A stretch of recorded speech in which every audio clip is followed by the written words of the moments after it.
У меня просто никогда не было компьютера в целом. Ты сильнейший среди слабейших. В любой момент отдельная киберспортивная дисциплина может закончиться. Профессиональный спорт вообще не полезен. Киберспорт никогда не дойдет до такого уровня зарплат, как в спорте. Олимпийский комитет никогда не допустит игры, где есть убийство, где есть кровь.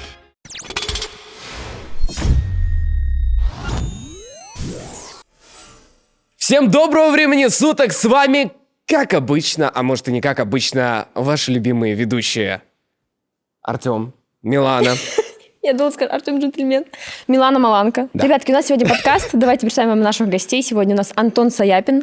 Антон Саяпин, я бывший профессиональный баскетболист. Сейчас я руководитель молодежного КСа Virtus.pro. И у нас сегодня Роман Галеев. Всем привет. Роман, главный редактор taverna.gg. Мы сегодня будем разговаривать на тему киберспорт против традиционного спорта. Послушаем, какие у вас есть мысли. У нас сегодня здесь и киберспортсмен, и главредактор, да, у нас taverna.gg, и также бывший профессиональный спортсмен. И также хост ВП. И также хост ВП, да, я тоже Тут здесь. тоже сидит. Вот, поэтому думаю, что можно начинать. Не, если вы готовы, конечно. Готов. Мы всегда готовы. Ну все тогда. Привет, здрасте, еще раз. Что сложнее, по вашему мнению, стать профессиональным киберспортсменом или все-таки атлетом вот, в традиционном спорте? Вот, Антон, ты как бывший профессиональный баскетболист, что насчет этого думаешь? Одинаково сложнее. Что Одинаково. там и что там. Просто везде есть свои нюансы.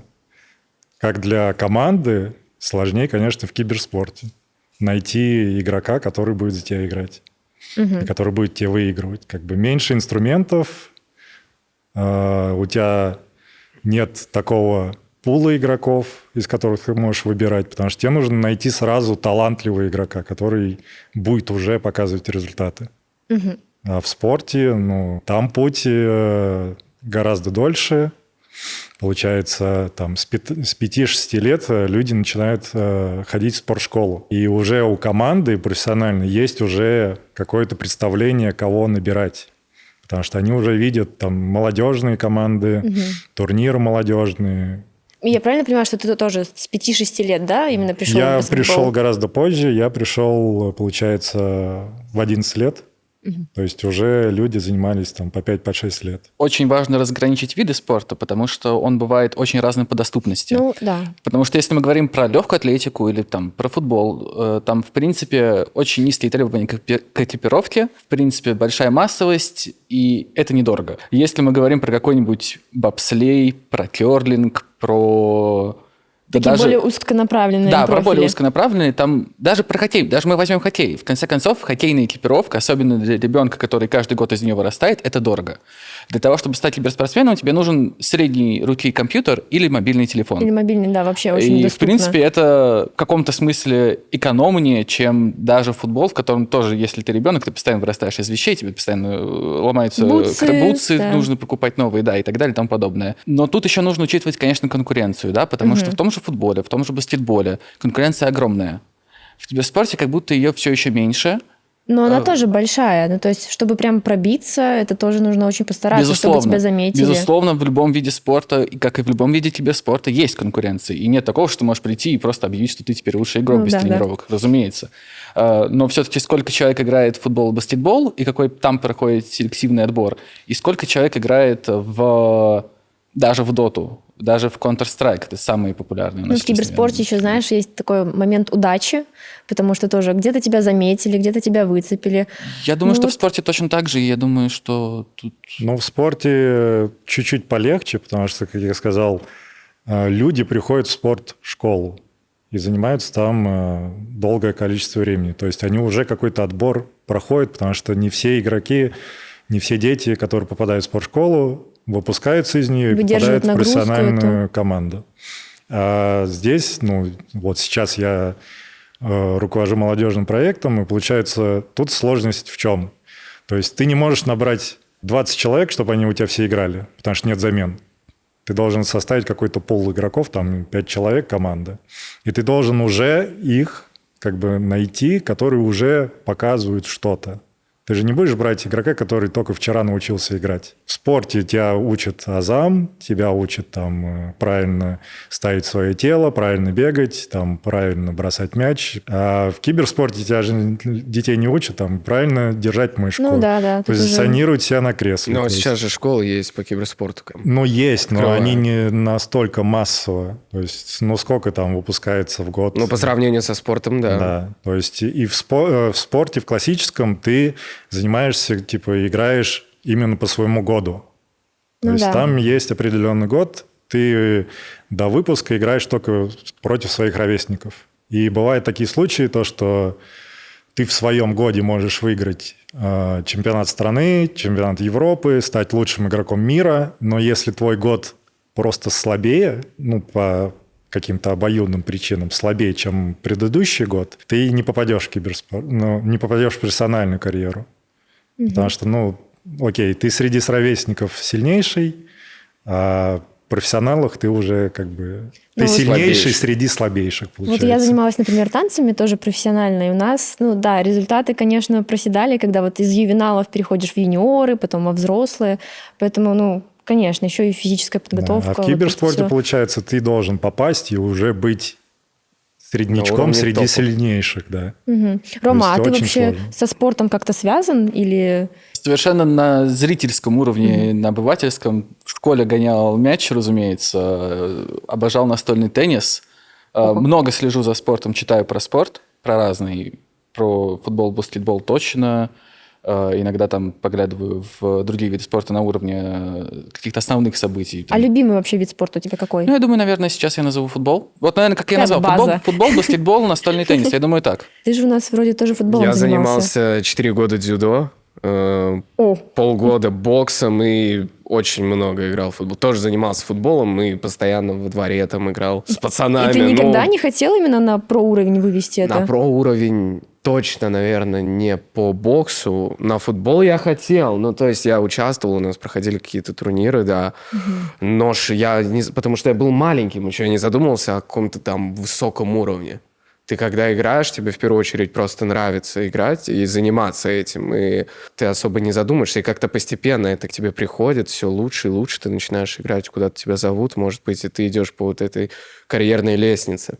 Мне кажется, это и с киберспортом так работает. Ну, да? и с Ну, то есть, киберспортом так все же. киберспортсмены начинают с того, что им нравится игра, Просто немного они в нее играют, играют. Да. Другого здесь нет. Я думаю, что нет такого человека пока мы вот на этой стадии развития киберспорта, который, так, я сейчас пойду в эту игру, чтобы стать в ней лучшим, чтобы вот меня взяли в команду, я там выиграл турниры. Нет, в первую очередь люди заходят, потому что она им нравится, им хочется приятно провести время. А Конечно. потом уже, если получается, уже появляются Конечно, мысли о карьере. в первую очередь игры — это удовольствие. Конечно. Вы во сколько начали играть в игры? Я где-то в 7. По-моему, в 4. У брата на коленках. В линейку 4 вторую. года? Да. У меня просто старший брат, вот, и я выросла на Lineage 2, вот игра, которую, я думаю, вы знаете про нее, ваше поколение. Ну да. Вот, поэтому училась читать в ней.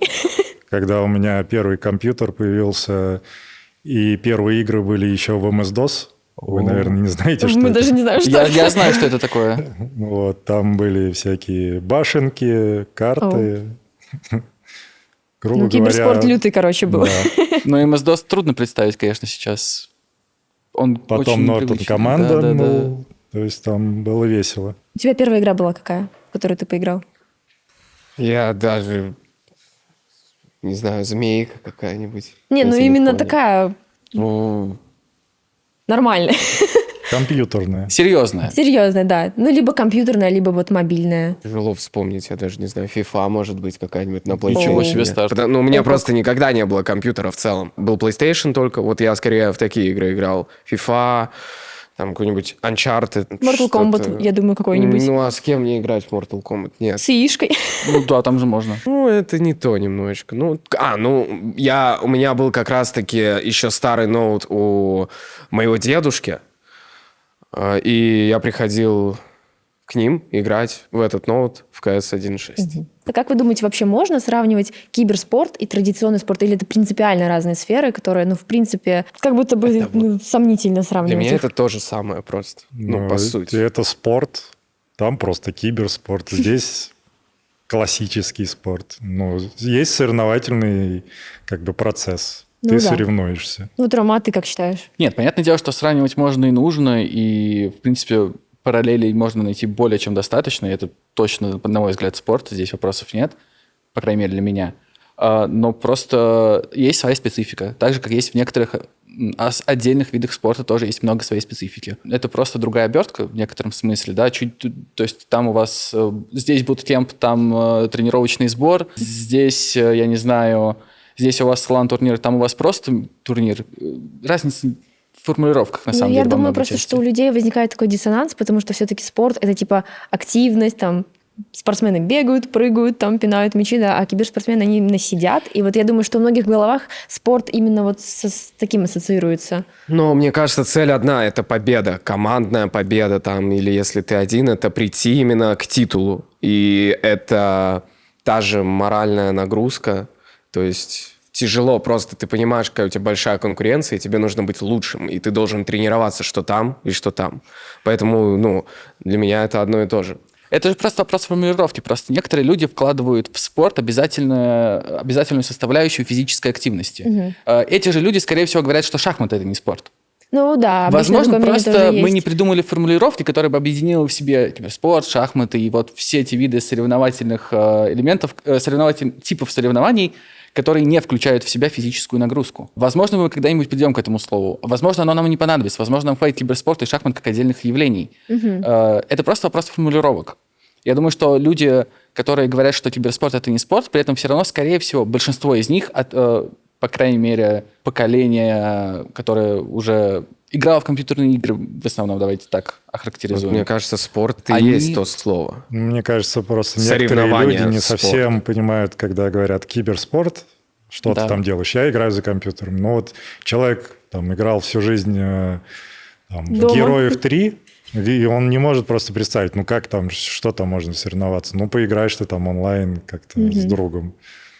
Что интересно, Герои 3 сейчас вполне себе живут как киберспорт. Да. Кстати, у меня таксисты иногда спрашивают, когда я летаю на съемки, типа, а куда вы летаете? Я говорю, по работе, а кем работаете? Начинаю там разгонять про киберспорт, то-то-то. Он говорит, там что, эти сидят, играют и деньги за это получают? Да ладно?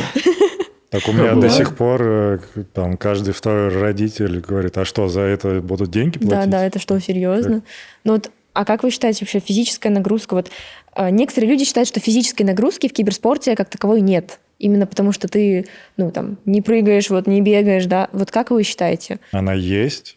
Она как бы уходит на второй план, но она есть. То есть, просидеть 4 часа за креслом, там спина отвалится, руки затекут, ноги затекут. То есть это практически то же самое, что ты просто будешь лететь в самолете там 5 часов или сидеть еще за компьютером, у тебя стресс, тебе нужно там процесс мыслительный, тебе нужно реакцию все время держать в фокусе. То есть это тоже физическая нагрузка, но она другая. Да, я могу сказать, я очень утомляюсь, особенно когда долгие матчи или долгий прак-дэй какой-то там по 5 часов, 5 праков. Очень сильно утомляешься после этого. Прям усталость чувствуется. И моральная, и физическая нагрузка. Планку. Знаете, что такое стоять в планке? Да, конечно. 4 часа постойте в планке. А это ты 4 часа сидишь в одной позе. Но я бы здесь чуть-чуть скепсиса добавил в том смысле, что действительно киберспортсмены иногда пренебрегают все-таки минимальной там физической хотя бы зарядкой, разминкой, тем, что тебе нужно там посидел 3 часа, размялся, постоял. В крупных организациях сейчас к этому пришли, к тому, что нужно выстраивать режим, что нужно... Да, следят за этим. Что, в принципе, сейчас на буткемпах мини-тренажерный зал – это вообще не редкость, что менеджеры следят, в принципе, за физическим состоянием. У нас такие гантели лежат на буткемпе, прям вообще. Но мы должны понимать, что мы говорим сейчас про крупные организации. А когда мы говорим про полупрофессиональный уровень, про любительский уровень, там это все остается полностью на откуп самому игроку, который должен сам за этим следить. И понятное дело, что не все за этим следят. Конечно, у многих киберспортсменов проблемы там и с весом есть, потому что сидячий образ жизни. С осанкой. Да, с осанкой, да. И многие фастфудом питаются как раз-таки из-за того, что просто, вот так получается. И... Да, Артем, фастфудом. В целом заниматься спортом, ходить в зал, следить за собой и ложиться вовремя, это как бы для тебя идет в плюс. Ты себя просто чувствовать начинаешь хорошо. И, соответственно, у тебя и лучше другие процессы начинают Но это идти. ты понимаешь, не все это понимают. Я это понимаю, но я это тоже не делаю. Не придерживается. Он это понимает, но он не придерживается. Да, Да. просто понимают. Ничего более. Ну вот, а как вы думаете, что для здоровья опаснее? Травмы, например, вот в спорте, да, там вот такая физнагрузка, или в киберспорте, когда вот стресс, глаза устают, спина, вот ты как бывший баскетболист. Стресс есть и там, потому что, соревнования – это соревнования. Конечно. Как бы стресс тут никуда не уходит. В классическом спорте, конечно, там больше травм, потому что есть контактные виды спорта, где прям можно получить травму, и все, твоя карьера закончилась. Угу. Вот это большой минус. Многие из-за этого и заканчивают со своей карьерой. Вот Милана у нее... Вот у меня, например, да, я занималась танцами профессионально с 6 лет, но потом у меня бац, и оказалось, что у меня сколиоз, и все, я не могу заниматься танцами. А я в детстве думала, что я с этим свяжу свою жизнь. Вот, я, в принципе, довольна, но просто планы были чуть другие. И получается, что столько лет я занималась, я к этому шла, и в один момент просто ты получаешь одну травму, из-за которой ты выпадаешь там на какое-то время, а возвращаться потом уже будет супер тяжело. Вот насчет еще пользы или вреда, тут, конечно, если мы говорим про спорт высоких достижений, то он, в принципе, не очень-то полезный для здоровья. Он вообще не полезный. Он вообще не полезный. Профессиональный спорт вообще не полезен, потому что это слишком большие нагрузки для организма. На пределе возможностей, конечно. Но вот любительский спорт, когда ты делаешь это для себя... Для себя просто. Вот он может быть полезным для здоровья. Еще, конечно, от вида спорта зависит. Говорят же, движение – это жизнь, вот тоже танцы – это жизнь. Когда мы говорим про киберспорт, тут сложно найти какую-то вот прям пользу с точки зрения физического здоровья. Тут можно просто соблюдать правила и не портить себе здоровье, но найти какую-то вот прям пользу. Польза, конечно же, сложно. Я думаю, да. Тем более, что, например, сейчас у нас же принято, что все сидят вот в этих игровых креслах, да, которая в принципе, не приспособлена для такого долгого нахождения в этих креслах. Сейчас все больше и больше переходят на там такие эргономичные, на ортопедические, да. Но все равно, в киберспорте тоже можно найти свои плюсы, если ты не занимаешься это профессионально, там играешь 2-3 часа в день, ты все равно развиваешь себе мелкую моторику, развиваешь себе оба полушария мозга, то есть реакция, почему нет? Да, вот я, например, как из PUBG Mobile, да, у нас многие киберспортсмены играют там по 2 сессии в день, плюс потом разбор, и у тебя просто целый день уходит вот на то, что ты в одном положении сидишь в этом кресле или там лежишь, не знаю. Особенно если это на телефоне, то очень портятся глаза. Конечно. У меня супер испорченное зрение уже. -5 просто, и -4,5. Да, я думаю, что именно мобильные киберспортсмены, у них с глазами все хуже, если особенно на телефоне. То есть раньше мы играли еще на планшетах, 13 дюймов, там 11 дюймов был планшет, а сейчас это маленький телефон 6-7 дюймов, и ты просто вот так вот втыкаешь в него и пытаешься увидеть модельку маленькую. Да, и это супер тяжело. Ты еще половину экрана пальцами своими закрываешь, тебе еще вообще не видно ничего. Да, если еще в стендоффе как-то окей, там в пикселе, важно, например, да, там в пикселе прострелять. В PUBG Mobile, например, ты играешь, у тебя вот просто палец стоит, ты там врага не заметил, все, ты откис. И при этом, очень надо напрягать, очень надо быть вот прям сфокусированным. И, конечно, глаза очень устают, потому что я, например, в PUBG 7 лет играю, и у меня зрение прям, тоже опять ухудшилось. же, это сколько ты уделяешь этому времени. Если ты там одну сессию играешь, это одно, а если ты играешь там 5 сессий, это... Уже профессионально. Не. Именно вот у нас, как, например, 2 сессии в киберспорте, да, в PUBG, это приблизительно 3-4 часа одна сессия. Это долго. Это много. Да, и потом еще как киберспортсмены на разборы уходят, просмотры демок. То есть я думаю, что физически в киберспорте, наверное, плюсов ты особо не найдешь. Мы как раз уже зашли, это, по сути, спорт высоких достижений, киберспорт высоких достижений, когда вы вынуждены за телефонами или там за мониторами по 8-9 часов проводить. Точно так же, как и в спорте высоких достижений, ничего хорошего там не будет с организмом. Да, очень много травмированных спортсменов в итоге. Конечно. Вот у тебя, например, травмы были какие-нибудь такие прям серьезные? Я ломал себе ногу и восстанавливался 9 месяцев. Обалдеть. И как было потом возвращаться? Все с нуля практически. И как практически с нуля, с 11 лет.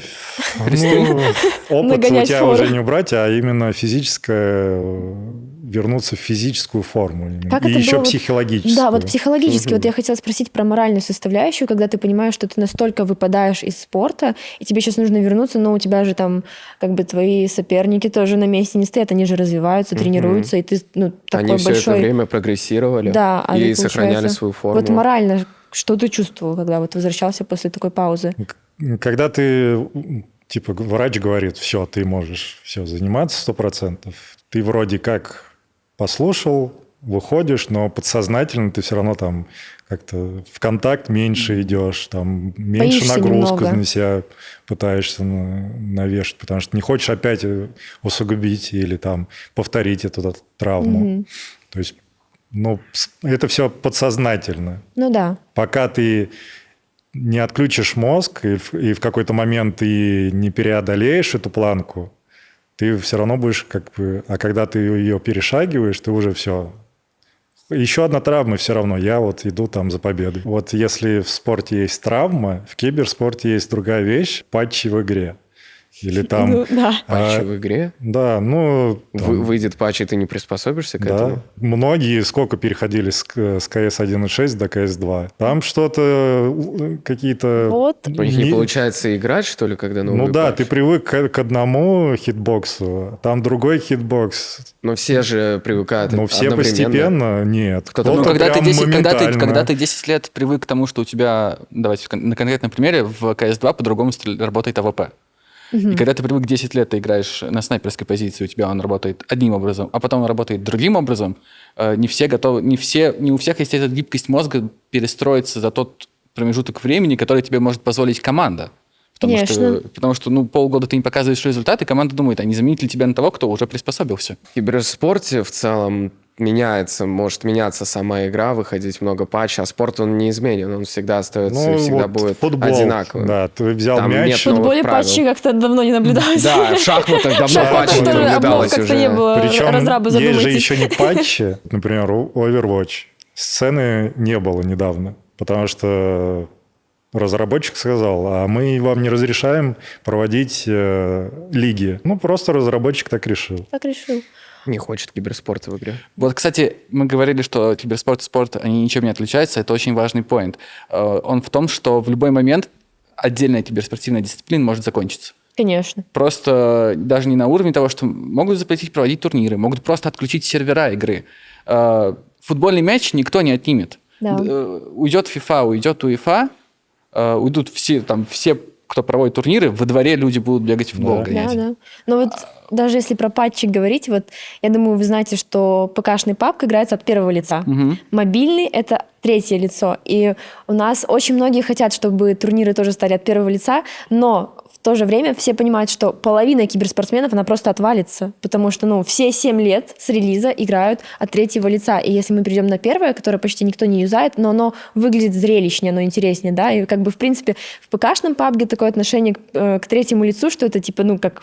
Что это? Да, это очень казуально. Все понимают, что если мы перейдем на первое лицо, просто половина киберспортсменов, которые годами шли к какому-то результату, все, им придется закончить карьеру, потому что они просто не подстроятся. И у нас так было в игре. То, что с 24 года запретили планшеты, и все переходили на телефоны. И это было супер неудобно. Это ты меняешь полностью девайс, диагональ, пальцев, хват, все меняется, сенса, твои настройки, раскладка, да. Полностью все поменялось, и много игроков, которые играли на хорошем уровне на планшетах, они на телефонах уже перестали показывать Вот такой про уровень хват игры. то же самое. У нас же дефолтная раскладка в PUBG в 2 пальца играется. Но И в стендофе дефолтная раскладка 2 пальца. Но постепенно... Все играют же на телефоне, большинство, они начинают всегда 2 пальца играть. Да. Но постепенно у нас киберспорт с развитием, у нас там в 3 пальца начинали приходить, в 4, сейчас в 5 играет большинство. А ты можешь показать, как пальцы ставятся? Я думаю, вот на той камере. Вот так вот. Вау. Но это в PUBG в 5. Это в PUBG, да. Но прикол в том, есть что есть Там некоторые много, игроки, которые не переходят в 5 пальцев или в 4, и некоторые до сих пор в 3 играют или в 2. То есть у нас были даже такие киберспортсмены, которые играли очень долгое время в 2 пальца, и они просто не вывозили, да. То же самое с гироскопом. В смысле, а как они попали вообще? Вот смотри, киберспорт в 2 когда пальца, зарождался, интересно, да. хорошо, зарождался например, с 3 пальцев, берем условно, да, но у нас постепенно вводились 4 пальца, 5 пальцев, увеличивали там искали новые раскладки, как что удобнее, да, тем более там добавлялись какие-то кнопки новые в игру. И при этом очень многие остались еще на том уровне, и они просто по АИМу не вывозят, они вывозят по механике. И, ну вот хват, тоже как у вас, с iPad переходили на телефоны, но многие же, наверное, так и не перешли адекватно. И про хват просто много говорим. Я понял, что все-таки одна-то травма у киберспортсменов есть. Уж у компьютерных так точно, туннельный синдром, конечно. Ну да. Вот это прям болезнь киберспортсмена. Для этого же есть такие подушечки еще. Есть подушечки, очень важно У меня соблюдать с Корги есть эргономику, чтобы подушечка. у тебя рука хорошо лежала, чтобы не было вот этого провиса. Но, опять же, не все Есть же это- сейчас мышки, которые вот так вот держатся вертикально, типа, Вот чтобы во буквально на днях, избежание. да, было. Но анонс, это вот естественно. возвращаясь к инструментам. Как бы в спорте тебя учат завязывать шнурки, там, правильно бегать, правильно... А в киберспорте, ну, как ты просто тебе удобно, взял мышку, так и ловишь. Нету такого человека, который тебе скажет, нет, вот возьми вот по-другому, Ну иначе да. там через 10 лет у тебя вот здесь вот будет бобо. Бобовы. То есть и ты не сможешь играть уже. Всё То есть, индивидуально. Да, в Вот чем отличие? Я упоминала зрелищность, да, касаемо там от первого лица играть или от третьего. Давайте перейдем плавненько к нашей следующей теме. Это популярность и зрелищность. И сравним. Вот почему киберспорт так быстро набрал популярность? В чем вот, ну, в отличие от многих традиционных видов спорта? Я думаю, что многие спорт смотрят не такой онлайн на трансляциях там, каких-то крупных турниров. Почему киберспорт вот так вошел в массы? Молодежи нравится то, что они могут как бы увидеть в моменте. Почему сейчас популярны не видео долгие в YouTube, а шортсы? Клиповое мышление, дофамин. Да. И здесь вот тоже легкий дофамин. Ну и в целом мы живем в эпоху, где информация очень быстро распространяется, поэтому, условно, там даже таким гигантам, как футбол и хоккей, понадобились десятилетия, чтобы вырасти до того, чем они сейчас являются. А как бы киберспорт появился в эпоху и в той среде, где появляется новая дисциплина, уже через неделю там в нее заходит 100 тысяч человек и пытаются что-то в ней играть, уже какие-то Да. наработки. Проходит еще месяц, там уже появляются первые организации, потому что они узнали, что где-то там будет турнир, возможно, от, собственно говоря, от издателей игры. И все, у тебя уже через 3 месяца появляется какая-то ну, Вот в минимальной конфигурации демонстративная буквально сцена. сейчас Marvel Rivals только Да? вышло недавно, уже все, уже киберспорт есть, уже ВП там тащат, ну как бы, да, семикратные чемпионы, мы там, по-моему, какой-то лиги, и то есть, ну, очень быстро все развивается. И, опять же, массовость и доступность. Все могут попробовать сами. Всегда интереснее смотреть за игрой, в которую ты сам играл.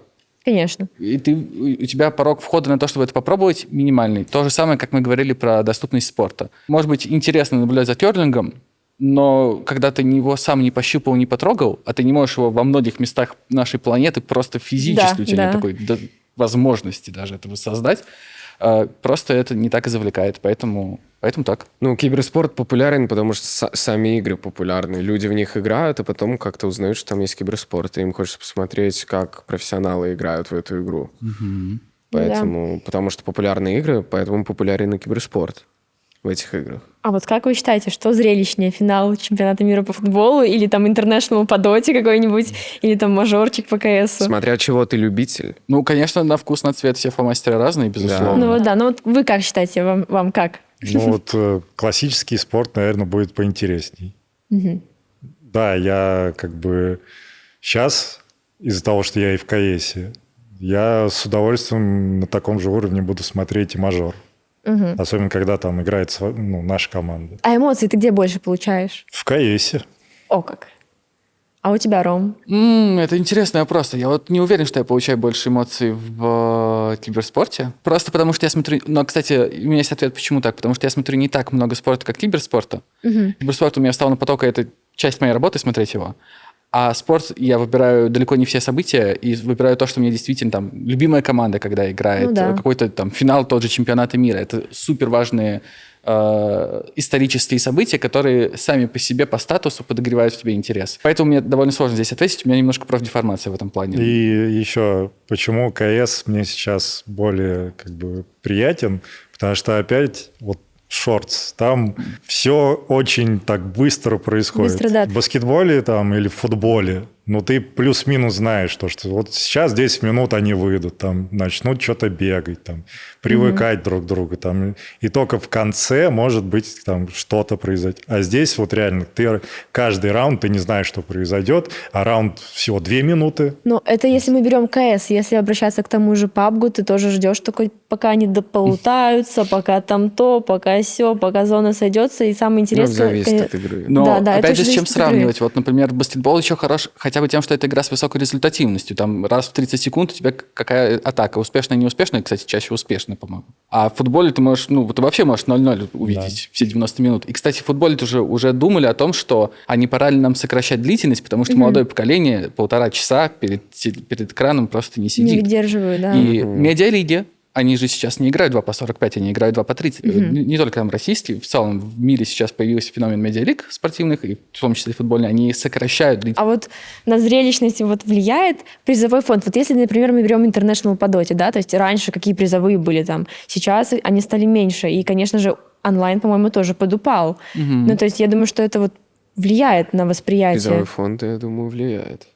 Ну, Как потому бы что, уже будет очень интересно. многие люди, даже которые этим не увлекаются, они такие: о, ничего себе, там 100 миллионов призовые. Вот у меня то же самое. Я дотой... не знаю, но я посмотрю, за что там Да, вообще. да, я дотой особо как-то не интересовалась, но когда я услышала, какие там призовые, такие, ой, надо зайти посмотреть. А вот последний International уже, да, там столько миллионов, посмотрю какие-нибудь матчи, наверное, но как-то не особо. А вот смотрите, вот я профильный дотер, и там начинал я как автор по доте, как журналист по доте, поэтому у меня, конечно, такая ситуация, что на саму зрелищность, наверное, это не слишком влияет, но это, конечно, влияет на охваты. Появляется много аудитории, которые приходят чисто под International, посмотреть, что там и как там, потому что само по себе наличие такого призового фонда – это огромная реклама. Это, наверное, лучшая реклама, которая есть вообще у доты и была когда-либо. Просто само наличие этого призового фонда. Вот как ты действительно говоришь, все захотели посмотреть, а что там такое, а почему, Да. а как. Давай так, разработчики же прекрасно понимали, что если они уменьшат призовой фонд, охваты упадут. Почему так случилось с дотой? Пути Valve неисповедим, конечно, но сложный вопрос на самом деле. Они это пытались, по-моему, аргументировать тем, что им хочется выстроить другую модель, что им хочется сделать так, что их Battle Pass, боевой пропуск, через который собирался призовой фонд, да. они его видоизменили, они сделали из него более... В каком-то смысле даже лояльную систему для тех, кто его покупает, но при этом они практически убрали мотивацию донатить в него огромными суммами. Там То просто есть, награды, поменялись как-то, не такие уже привлекательные, да, типа. там практически нет предметов, их очень мало уникальных наград, и они в целом видоизменили систему так, что сейчас они просто решили, может быть, немножко даже сдуть этот пузырь, потому что до 2021 года постоянно же рост призовой. Да. И я думаю, что Valve прекрасно понимал, что это не может продолжаться вечно. Что просто база игроков, она рано или поздно потенциально даже закончится. И вместо того, чтобы мы сами увидели естественный спад и начали говорить, все, у Dota спад, все, значит, было 40 миллионов призовой, стало там 35, все, понятно, умирает, значит, Dota. Они, возможно, решили сами искусственно это обрубить, чтобы не показать, не дать виду, но это такая... Сейчас же еще Deadlock вышел, и как-то связано ли вот это с... Как ты думаешь? Вообще, зная то, что у Valve маленький штат, возможно, это связано. Возможно, действительно, часть команды разработки Dota перешла в Deadlock. И давайте так, я знаю, что частично команда разработки Dota менялась в том году. Это факт. Поэтому, возможно, это связанные вещи, но с Deadlock'ом пока тоже тяжеловато у них, конечно. Ну да, я даже, если честно, не знаю, какие охваты у них вот вообще... Призовые. Но знаю, что развивается вроде. А какой самый вообще был большой призовой фонд на турнире в киберспорте? Это в Доте, да? Вот сколько был максимум? В Доте 40 был 40 миллионов да. долларов. Да, 40 миллионов долларов. Охренеть. Победитель забрал 18. А в футболе вообще есть призовой фонд? Уже нет, есть, но он совершенно несопоставим. Там зарплаты. Там У них же зарплаты больше. больше. Зарплаты, рекламные там контракты. Зарплаты, это, мне кажется, мы не дойдем никогда. Киберспорт никогда не дойдет до такого уровня зарплат, как в спорте. Кстати, сейчас очень раздутые тоже зарплаты в киберспорте есть во многих дисциплинах. С чем сравниваем? Если сравниваем со спортом, там на одного Холланда можно всю доту купить. Весь офис Valve, да? Нет, Valve-то нет, конечно. Valve очень не бедная компания. А если мы говорим именно про команды, то там на состав Манчестер Сити или там на состав Лейкерс, боже мой, там можно весь киберспорт выкупить. Какой-нибудь 3-й дивизион в футболе российском. Да. Какая-нибудь средняя команда тратит гораздо больше, чем топовая команда в киберспорте. Слушайте, вот недавно слух о том, что Моноси продали за 2,5 миллиона, Да, и это да. самый дорогой трансфер в КС. Слушайте, ну у нас каждый сезон в российской премьер-лиге футбольной такие трансферы вообще не новость. И дороже обычно. Каждое трансферное окно, трансферы есть дороже. Не, ну конечно, киберспорт никогда не дорастет до такого уровня зарплаты Никогда. и выкупа игроков. Ну, не то чтобы никогда. Но не в может произойти. ближайшее время. Не в ближайшее время, Точно. но никогда не Ближайшее говорю точно. никогда, потому что сейчас, в принципе, Ну это да. настолько развивается эта вся сфера, поэтому я думаю, что рано или поздно, может То быть, есть чуть-чуть киберспорт приблизимся. может обогнать в теории спорт в далеком будущем или в ближайшем. Возможно, что это будет в настолько далеком будущем, что, возможно, киберспорт изменит свой вид. Конечно. И Но куда сейчас, он в принципе, эволюционирует? каждое поколение будет носить что-то новое, я думаю. Вот, а как вы считаете вообще, почему некоторые до сих пор не считают киберспорт настоящим спортом? А мне кажется, мы это немножко обсудили, потому что люди вкладывают в физическую активность, вот и все. Тут просто определение спорта. У людей разное определение термина спорт. Ну да. Кстати говоря, в Кыргызстане, насколько я знаю, у нас один или несколько игроков PUBG Mobile получили мастер спорта по киберспорту. Прям на официальном государственном уровне. Так Они у нас считают, тоже можно получить. Да. Тоже можно? Да. О, Проводится чемпионат по России, проводится Кубок России, за который ты получаешь мастер спорта. по киберспорту. По компьютерному спорту у нас называется. Да, компьютерному Нормальная такая спорту. формулировка. Что там за спорт, Там что за же, дисциплина? как, они играют не в Counter-Strike, они играют в тактический бой. Это как? Ну, название. Название Название, такое, да. Вместо КС? Но там Переименовали? даже нет деления на конкретные игры, там именно на конкретные поджанры. Да. Там, по-моему, даже в какое-то время был Hearthstone чуть ли не с названием «Игра-головоломка», что-то такое. Нет, ну правда, там... Мастер спорта по головоломке. Головоломка, да. Даже есть же Олимпийские игры Да, по кстати, киберспорту. мы, кстати, про это чуть Но попозже поговорим, затронем тему. единственное, вот, что там, почему нету Counter-Strike, почему нету Dota, потому что кровь. Олимпийский комитет никогда не допустит игры, где есть убийство, где есть кровь. Вот, кстати говоря, если говорить про кровь в играх, у нас же PUBG Mobile есть два клиента, есть китайский, есть глобальный. И, например, когда ты заходишь в китайский PUBG, там чуть-чуть даже по-другому это все выглядит. Там типа игроки отправляются как бы на такое шоу, и когда тебя там убивают, там нет крови, ты просто там нету ящика вот этого вот гробика, да, вот этого маленького, ты просто типа выбываешь из шоу. Как голодные игры, условно. Почти всех игр, которые есть в Китае, свои отдельные версии. С Дотой та же история, с КС та же история. В Доте никакой крови, никаких черепов. То есть там прям огромная история была, когда в Доте был буквально герой Стильтон Кинг, и нужно было как-то его сделать так, чтобы там не было... Который призывал скелетов. Ну, то есть там вообще задача была, конечно, не из простых. И как это решили? А буквально переделали модельку. И что он сейчас там призывает? Ну, там сделали рейстлинга, духа, и причем его добавили в основную, то есть в основную версию, переделали. Зеленая кровь, по-моему, там тоже где-то Вот мелькает. в PUBG тоже можно включить зеленую кровь, Да, но да, да, вот, да, например, да. в китайском ее просто, ее там нет. Как вы считаете, почему киберспортсмены карьеру заканчивают раньше, чем некоторые вот футболисты, хоккеисты, теннисисты? Ну, здесь уже включаются другие ресурсы, скажем так. В киберспорте ты должен всегда быть на пике своей как бы реакции. В прайм-форме. Да, если у тебя реакция падает, то, естественно, у тебя результаты падают. В спорте есть такой ресурс, как IQ, там баскетбольный IQ, футбольный IQ. Ты проседаешь по физике. Ну, физический износ организма. Но из-за того, что у тебя есть уже большой опыт, ты знаешь уже хитрости, как нивелировать твои недостатки по физике. То, о чем мы немножко затрагивали, это концепция запасных игроков. Ты можешь быть возрастным футболистом, баскетболистом, выходить на замену на 20 минут, приносить свою пользу, быть лидером в раздевалке, быть действительно опытным человеком, который привносит мудрость. Таких примеров очень много и в разных командах можно привести. В киберспорте нет замен. Ты должен постоянно быть основным. У тебя нет такой опции, что ты... Знаете, вот там пример, давайте из Доты приведем, да? Или из КСа.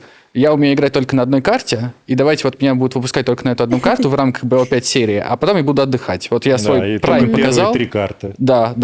3 раунда, а остальные раунды пускай молодой играет. Вот у нас, например, в PUBG играет же 4 человека, но есть составы по 5, по 6, по 7. В Китае там вообще составы, не знаю, по 10-12 человек они приезжают. Да, но замены есть. Да, замены есть, но когда игрока условно садят на замену, на банку, конечно же, он ловит такой микротильт и начинает смотреть в сторону других команд, других организаций, где он может стать основным игроком. Как и в спорте, в принципе, здесь механизм абсолютно такой же. Но это большая редкость для киберспорта, такие составы расширенные, с возможностью замен. Вот в Китае, на самом деле... В КС пытались сделать эту историю шестым игроком, и Valve запретила ее. Запретили замены? Был период, когда действительно команды поняли, что почему бы нам не использовать ростер 6 игроков, где это разрешено. Это не было запрещено. И буквально была история, где на одну, на 2 конкретных карты меняли одного человека. Так прошло, по-моему, полгода, если мне не изменяет память. Сейчас можно. Ты заявляешь, у тебя есть всегда 2 запасных, и ты не зачем далеко ходить? В прошлом году Моноси опаздывал на игру, сел ТАСС, сыграл карту, приехал Моноси и доигрывал Моноси. Да, это тренер. Во-первых, это тренер, во-вторых, это форс-мажорная ситуация. Он тренер, но он заявлен как запасной игрок. Да, то есть запасные игроки есть, просто они не могут меняться постоянно. Да, вот. Не, просто лучше в киберспорте 5 именно свою тренировать, как будто постоянно. Дефолт и так далее. Так игра как будто будет лучше строиться. Если замена, это к другому человеку привыкать. Это как бы в футболе же тоже там сколько? 2 замены за матч есть? Три замены. Было 3, стало 5. Сейчас 5. Ну, тоже. А у тебя команда из 20 человек. Ну, да. То есть у тебя треть не играет вообще. Но в спорте еще же есть фактор усталости. Ну, то есть, когда команда, давайте возьмем футбол, она играет регулярный чемпионат, и у нее есть, допустим, Лига чемпионов. Или у нее еще есть кубок. И появляется ротация просто необходимая, потому что там, условно, у тебя фланговый игрок, который больше всех носится по полю и самый большой километраж набегает. Он не может играть по 2 матча в неделю на протяжении 9 месяцев. Да. Его надо заменить. Иногда просто дать ему отдохнуть. В киберспорте такого как будто бы сейчас нет. Ну, в КС сейчас команды отказываются от некоторых турниров, потому что они чисто физически там... Через весь мир надо лететь, ты отыграл 1 турнир, через 2 дня у тебя 2 турнир. То есть... В Доте то же самое сейчас. В Доте мы даже, кстати, недавно вот у себя считали, в КСе жалуются, что он проводит там много карт. Мы посчитали, сравнили прямо одних и тех же организаций в разных дисциплинах, а в Доте в 2 раза больше карт проводится, еще больше играется. Но там легче тем, что, конечно, меньше ланов, больше играют из студий, из буткемпов. Но, тем не менее, каждый день матча сумасшедшее количество тоже появляется вот это опять выгорание. Же, это только появилось в этом году. И это появилось не просто так, это опять прихоть разработчика Valve. Вот. Как вы думаете, почему родители еще чаще вот ребенка поддерживают, если он хочет там, не знаю, стать профессиональным футболистом, да, вот футбол отдают. Но, например, когда узнают про киберспорт, про игры, многие родители воспринимают это в штыки. Ну, здесь я, наверное, попробую начать ответить, потому что если вдруг, давайте возьмем какой-то не слишком травмоопасный вид спорта, ну или кажущийся не травмоопасным, то есть там не бокс, а, например, футбол, хотя он там с травмами тоже все серьезно. Значит, как я попытаюсь сейчас воспроизвести логику. То есть, если ребенок не станет профессиональным футболистом, он как минимум получит просто физкультуру. Да. Он будет просто потянут, он будет здоровым, он будет нормально бегать, у него будут хорошие развитые легкие, он просто будет здоровым. Если не получится у киберспортсмена, что он получит, кроме потерянного зрения? Да, сидел часами там вместо школы, не делал домашку, играл. Опять же, ты походил на секцию, ты там пообщался со сверстниками, ты научился там как-то хорошо общаться в этой среде. Друзей. Там, нашел друзей, в конце концов, да. Ну, плюс у тебя там есть какая-то картина человека, которому ты будешь как-то подражать, стремиться. То есть тренер кумиры там или там, старшие какие-то товарищи. Да, тоже. А здесь ты, получается, сидишь дома, и кто там тебе что-то говорит в наушнике, непонятно. Какой-то голос в голове. А насколько успешно ты вообще ты играешь, или ты вообще зря тратишь на это время? То есть, вот пришло тебе в голову стать профессиональным игроком в Counter-Strike, а на самом деле у тебя там твоя сильная сторона – это не реакция и умение там прицелиться быстро, а может быть, ты гениальный стратег вообще, и тебе надо было идти в другую дисциплину, и ты этого даже не поймешь. В мире спорта есть тренеры, которые видят, что, ага, вот там, допустим, ты очень можешь любить баскетбол, но если ты 1,65 м, ну сложно. Ну, да, я бы, наверное, в баскетболе была бы неуспешным. Нет, это хорошо. Нет, почему? Там много игроков, которые там 1,50 м, 1,60 м. Там же разные позиции. Там есть разыгрывающий, он не должен быть высокий. Извини, мыслю шаблонно. Приношу свои извинения. У меня просто баскетболисты это именно вот высокие люди. Ну вот в волейболе есть либеро, он не обязан быть высоким, да. А в киберспорт Неважно, какой рост. Просто да, спорт зависит иногда от твоих данных физических, каким ты родился. А в киберспорте в целом руки есть. Те же танцы, например, да? Вот я как занималась танцами. Смотри, тут как бы все равно у тебя должен быть какой-то природный талант и предрасположенность к какому-то виду. Да. Скорость реакции будь то киберспорт, да. Будь то я киберспорт. Я думаю, большой работы тоже можно наработать, если нет прям какого-то таланта. Наработать можно, как бы и в спорте можно наработать. Просто... Если у тебя рост супер маленький, условно, какие-то физические данные. Ну вот просто если даже затрагивать танцы, например, да, вот я от природы, например, пластичная, мне легче это дается, а кто-то дерево, его нужно просто годами разминать, чтобы он дошел до того уровня, который я просто от рождения получаю. И как бы и в киберспорте такое же. Ну, конечно. В киберспорте это даже гораздо больше проявляется, чем в обычном спорте, потому что у тебя нету такого человека, который вот тебе скажет, ну, чувак, иди там, ну, не... Вот в КС играй и там в Hearthstone, у тебя мышление классное. То есть, а в спорте есть такое. И там тебе раньше скажут, ну, чувак, у тебя таланта нету к этому. Ты, ну, извини, так природа устроена. Типа, естественный отбор. То есть, ты не умеешь бросать, умеешь хорошо пинать мяч. Иди в футбол. Еще проблема в том, что в спорте очень сильно это... Ну, просто признаки, они более очевидные, да? Вот как мы говорим про рост, мы там говорим про комплексию, возможно. А здесь, получается, если ты даже набираешь какую-то академию, да, ты найдешь какого-то человека, который там, ну, должен вроде как хорошо играть там, в доту или в КС или в другую какую-то игру.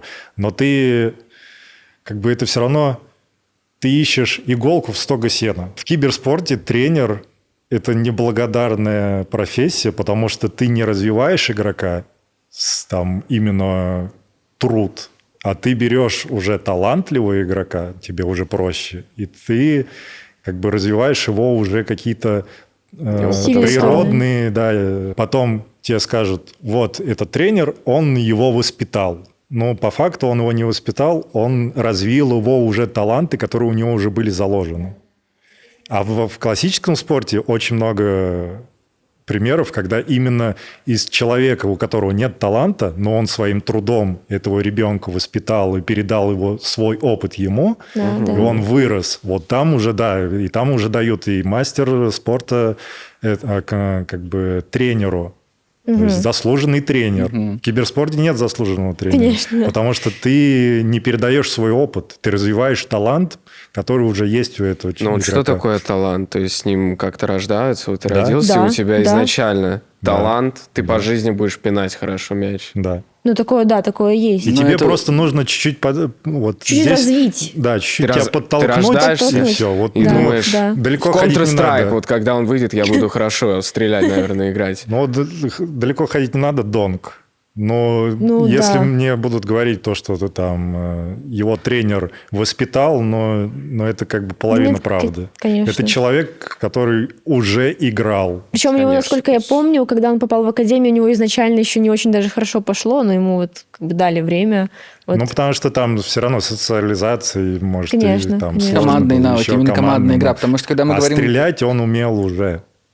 То есть от тренера уже двигаться, другие вещи нужны. Стрельба, брейн в игровом тоже плане. Он же самый, получается, сейчас молодой игрок, такой вот самый крутой среди молодых игроков. И, насколько мне известно, он вообще же с самого детства прям в КС играл. У него же брат вроде бы есть, да? Который его привел в КС. Да. Я просто скажу, что он не просто самый крутой среди молодых игроков, он просто самый крутой игрок да, сейчас понятное дело, что... Кстати, вот заканчивая тему с тренерами, поэтому фигура тренера совершенно другая в киберспорте. В спорте это авторитет, это ментор, это наставник, это отец иногда, это вообще фигура. В киберспорте тренер – это советник. чаще всего. Ну, это тренеров очень часто психолог, меняют. Да, психолог, советник, тактик, где-то вот там изучить реплей, подготовку сделать к сопернику. Это вот туда. Да, иногда тренеров вообще берут сезонно перед турниром. Чисто пришел, что-то там поделился своим опытом и до свидания. Это в PUBG так? Ну, такое бывает, да. Бывает такое, что берут услуги тренера просто к турниру определенному. Типа, помоги демки разобрать. Вот как Ничего ты себе. видишь эту игру, У например? нас вообще наша индустрия стендов еще не выросла до тренеров. То есть есть один, и то он из КС. А так, тренеров как таковых нет.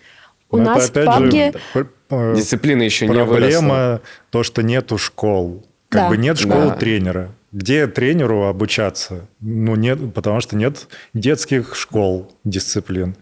То есть, это проблема. Как бы, У нас в потому что мобильном молодой PUBG, спорт. например, многие тренера – это бывшие профессиональные игроки из ПК-шного PUBG. Или там кто-то, не знаю, легенды комьюнити, которые уже там играли на самом старте киберспорта, потом уже там закинули, но все равно его знают и типа могут позвать. А разбери, что ты думаешь вот насчет этого? А вот, кстати, почему тебе спортсмены завершают раньше? Потому что еще не заняты все эти ниши. Тренеров, менеджеров, может быть, да. даже каких-то управленцев, спортивных директоров. Куча сейчас... То есть сейчас вот это поколение, когда пришло к тому, что нам нужны тренеры, нам нужны аналитики. Психологи. И вот это первое поколение завершивших киберспортсменов, мы все-таки еще очень молоды, как индустрия. Они пошли как раз туда, они пошли тренерами, они пошли и так далее и тому подобное. Да, У многие них в стриме такая возможность. выходят. То есть между тем, чтобы быть тренером в тир-1 команде и игроком в тир-2 команде, уже доигрывающим откровенно, кажется, логичнее выбрать многим тренерство в Так же тир-1 в команде. спорте, по сути. Там видишь, в спорте там- уже занято. Да, там И там не так- есть люди, которые, грубо говоря, не умеют вообще играть в этот спорт, но они настолько могут... Тренера не играют. Да, Да. по большей части. Есть бывшие игроки, становятся тренерами. Но это А не- есть именно игроки, которые вот им в детстве сказали, это не твой вид спорта, но он настолько его любит, то что он в него вникал, и он может молодому поколению научить играть. Он сам не может вот так же по таланту своему. Природа не одарила его. Но он понимает, как это развить, и он это делает. Слушайте, в НБА один из сильнейших тренеров Эрик Спайлистер, он же вообще не особо баскетболист, он начинал видеоассистентом. Он играл в баскетбол, но на каком-то таком школьном уровне. Он видеоассистент. Жозе Мауриньо переводчик. Тоже играл на молодежном уровне, но не далее, не более. Понятное дело, что какой-то минимальный опыт у них у всех есть, но мы не говорим о профессиональном уровне. Таких примеров больше, чем кажется. А вот как вы думаете, вот какое вообще будущее у киберспорта? Вот станет ли он, например, через 20 лет популярнее, чем спорт? Он станет популярнее, чем сейчас, но может произойти все, что угодно. Как он может обогнать сам спорт, киберспорт? Но через Это как- 20 лет не обгонит. 20 вряд ли. Но, опять же, займет он уверенное место, например, в топ-10? Да почему нет? Я думаю, он уже к этому близок. Вот как вы думаете, вот сейчас то, что на Олимпиаду, да, у нас будут Олимпийские игры там по киберспорту, повлияет ли это как-то вот именно глобально на восприятие людей, возможно? Там, опять же, там другие дисциплины, и не столько их будут смотреть. Ну а как вы думаете, в будущем когда-нибудь позволят, например, популярные дисциплины включить туда вот? Вообще, знаете, есть азиатские игры, это довольно престижный спортивный турнир. Азиатские игры – это такая олимпиада, но среди вот чисто азиатских стран. И там были именно Dota, League of Legends, там вот такие дисциплины были, они включили их недавно. И Китай, который исторически был сильнейшим регионом Dota, сейчас переживает очень плохие времена. Там все очень плохо с регионом. И вот там, значит, внезапно на азиатских играх Китай победил. А в League of Legends, который супер популярен в Китае, они проиграли. И из-за этого абсолютно точный, задокументированный факт, в массовом сознании китайцев резко пошла волна снова популярности доты. Не знаю, не могу точно назвать, насколько она сильная, но то, что она есть, это факт. То есть появились люди, которые говорили: слушайте, а вот у нас, вот, значит, наша сборная сильнейшая на азиатских играх, для них это очень важный престижный турнир. Они получили премии от государства, они получили медали, возможно, если у них есть статус мастеров спорта или аналог, я думаю, они его тоже получили обязательно за такое.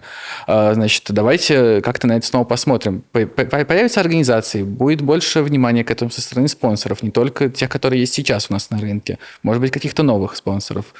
каких-то более глобальных брендов, да. То есть сейчас именно глобальных мощных брендов там не так много у нас в киберспорте. Я думаю, что почему нет? Ну, то есть это может развиваться, но вот конкретно история с Олимпийскими играми, действительно, она вряд ли сильно повлияет. Основная причина, почему может киберспорт перегнать, это молодежь. Да. Заинтересованность молодежи. Если новое поколение будет больше заинтересовано в киберспорте, то спокойно перегонит обычный спорт. Вот такой у нас разговор сегодня состоялся. Да, прекрасный. Спасибо друзья. большое, за ваш спич. Спасибо вам, что позвали. Такой вот у нас выпуск выдался. Спасибо большое, что досмотрели до конца. Обязательно оставляйте в комментариях имена людей, кого хотите увидеть у нас на подкастах и какие темы еще разогнать. Всем спасибо и всем пока-пока. До свидания, друзья.